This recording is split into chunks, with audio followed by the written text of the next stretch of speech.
What's going on? We got another one coming right at you. It's freezing. So, we had some sunny days in the past couple days. So we banged some stuff out, hung out with the homies, and we had some major progress on the FD, but that's not what this video is about. But here's a little sneak peek right there.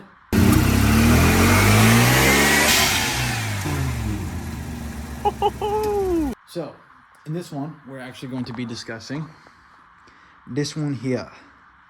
So, a couple things.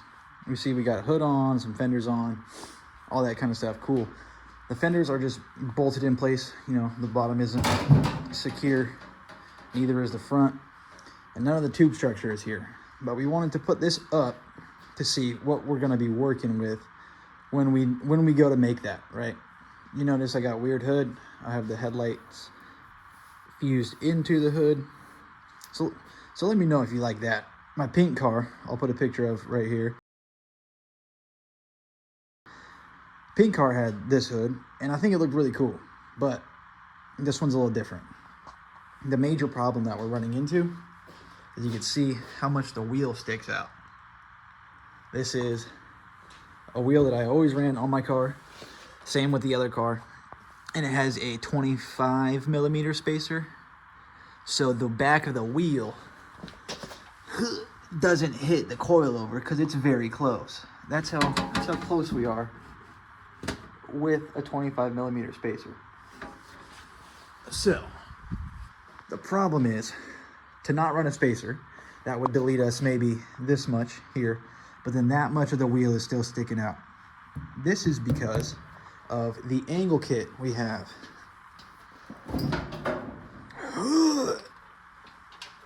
Our angle kit is this big old Johnny right here. So I don't know if I want to use that. Then that means that like every fenders that I like to run with the vents on the side, those don't fit. Nothing fits with this. I'd have to get new wheels, new everything. So unfortunately, I don't think we're going to be running that angle kit Sunday. But we got to make things fixable, you know what I mean?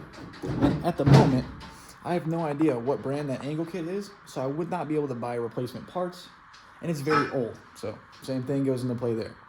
But you start moving in to the inside here already, and for the inside, we got our seat. Our seat is mounted. It is loose. It's loose. It's just it'll get bolted up here in a second. We got our steering wheel mounted, our column welded. Don't worry, I will grind the weld down. We got our nice SFI safe quick release. Our handbrake is all nice and finished up.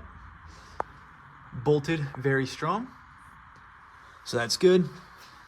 Pedals are modified to fit around the steering column, which is a little difficult, but we made it. We got it done. So let me figure out the next thing we're going to do, and I will show you what we got going on. Okay, so it's been a couple days, thought about what we're gonna do, and we came up with some ideas. We were going to sell the blue shell, right? So I was like, let me make sure all the stuff is off of that. And then I remembered we have stock fuel lines and brake lines. So instead of using expirable AN line, we're gonna use the factory hard lines, so that's cool. We got our brakes, our brake line. I mean, it's cut, but we're gonna make our own. It'll run from the front, right over there, all the way under the car, and then to the back, and then we'll make our splitter for the rear brakes. Then we have a fuel line that'll run all the way down to there. There's also another fuel line down here we're not gonna need, so we're just gonna take that bad boy out, all the way down there.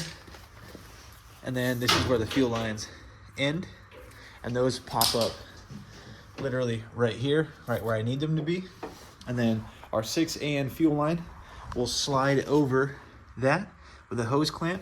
Then we got good line. So the only amount of line that'll like expire or get old and hard will be the small amounts that are right here, and then also the small amount that'll be from where it connects here to the engine that'll eventually be right here. So way better, and it saves a lot of money for the amount of fuel line we're gonna need, plus fittings. So that's cool. We're later gonna clean these up a little bit better, but right now we are getting our rear subframe nice and painted because it's cleaned up. We reinforced the edges here. Don't worry about the welds. It doesn't need to be good. They're smooth and straight, bam. So we reinforced the camber arm. These are nice and strong. These Heinz MFG, he makes reinforcements, but my welds look really good from factory. Not saying I did them, but factory welds look really good. So these ones are pretty strong, and I haven't had a problem before, so we're not going to reinforce those. So we're going to get this painted. Then we're going to set out all of our arms and stuff that we have to get ready there. But like I said before, we're running an 8.8, so it's going to be a little while till we can get it in the car, but every little step of progress matters.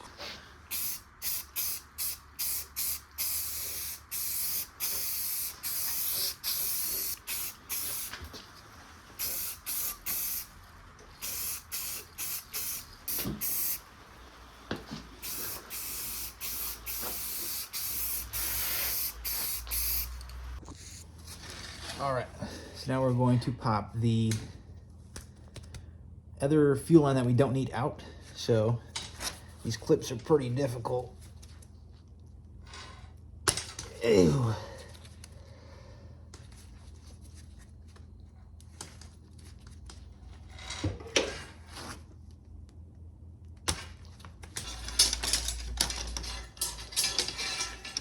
And boom, bam. Singular fuel line is out. All right, we're straight banging it out. We got the subframe painted, sweet. We taped off the little bracket pieces that hold it on, and I purposely painted the lines, like the lines. So if these like move or if I take them off and stuff like that, I could just click them on back where it's black, and then boom, you know where it's supposed to go. Because there's like corresponding holes and hooks for the bottom of the car, so you want to make sure that it's all in the right spot.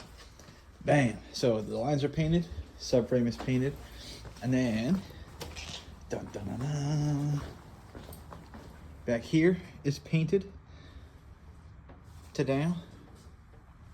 Finally painted. We're gonna touch up little spots here and there. This is just the first coat, making it look nice. So we can put the fuel cell back in here and get like fuel lines figured out. You know, getting it going. And then while we're doing that, I will talk about what we have to do and fix for this. While we wait for paint to dry on that, we're gonna get into this.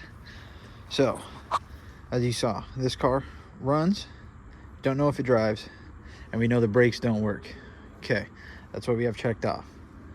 We also know that this guy parked the car for a coolant leak. We had to take out all of this to figure out what coolant leak we had.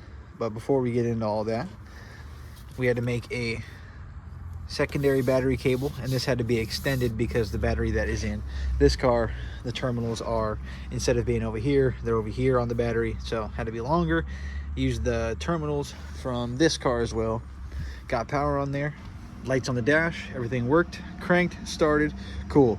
That's before we did anything to the car, so that is fantastic. But now we need to do stuff to this car.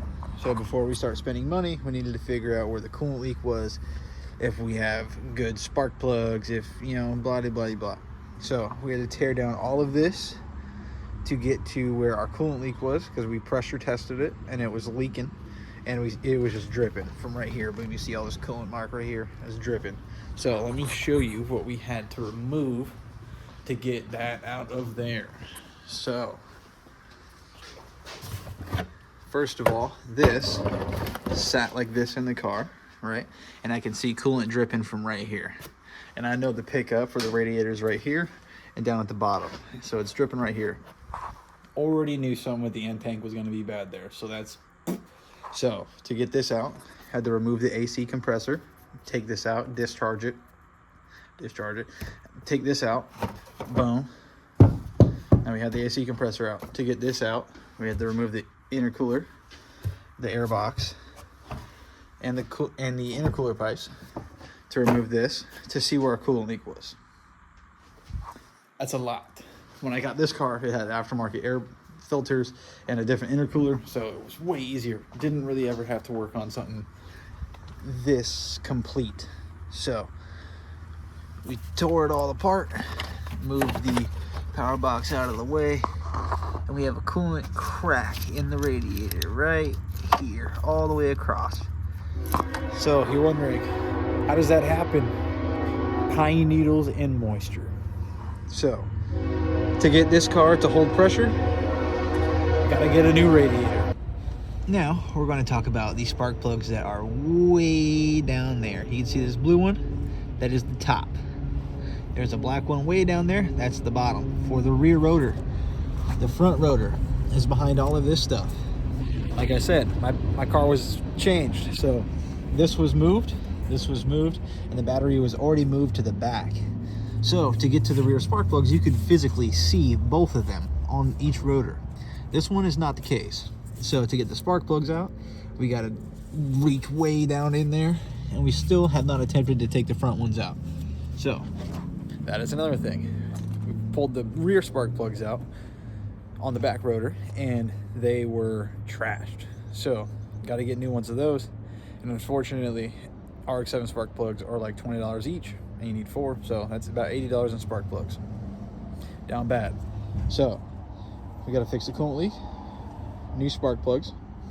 For oil, all we need is a filter, because I got a bunch of leftover oil there, and then some in the back of the BMW.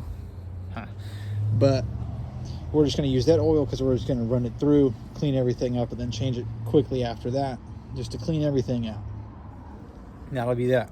So that'll be a coolant leak fix, new spark plugs, oil and filter, and then we got to reconnect the ABS, and then we got to figure out why the brake pedal goes to the floor. So the reason we do it in steps is if we do this here radiator, right, which is what we're going to do first, once we replace that and we know that that's good, pressure test the system. If it leaks, then we know the engine is going to need to be rebuilt, and then we can slow down on buying parts, because we just want to see if this car will run and drive without lots of money. So you fix it, see what it needs. If it needs the engine rebuilt, then we're going to pause. And then when we take the spark plugs out, we're going to do a compression test. And if the compression is bad, then it needs a rebuild. Then we won't get spark plugs, because things like that get replaced when you rebuild it. So that is the plan with this. So now we're going to get back into this car. I just realized I don't think I've showed you this in the light time. So let me show you the interior and like why I'm so excited about this car. Because the outside, it needs a little bit of work, you know. Paint's down bad, but here's the inside. Okay, let's get in here. Shut the door. Oh, you hear that? Boom. We got clean door panels, nice fitting everything. We got our different glove box like I was talking about. Works and functions. We have an airbag in the top. My car does not have an airbag up here. I don't think so, at least. At least it doesn't look like this. We have the stock radio. Everything is still the way it was bought from the factory. Cigarette lighter. Our automatic transmission. It's in neutral with our little thinger. This pops right back in there. So if you don't know, this is kind of what you could do in every automatic car. There's always a little thinger up here, right? You pop this out, and then if you push a screwdriver in there, boom, you can activate this if your car's dead and put it in neutral to push it. The more you know. But e-brake still works. Steering wheel, stock, horn works. We did test that. Little buttons over here. Left-hand drive. So excited about that. Leather seats. Storage bins back there. This is the sunroof car. It's just a car cover on top. A little drip of water. But yes, it's very nice in here. Bose sound system poking out back there. So yeah, very, very clean car. Looking great. This, I think we can get that out with like some steam and stuff like that. So don't worry about stuff like this. So yeah, that is this.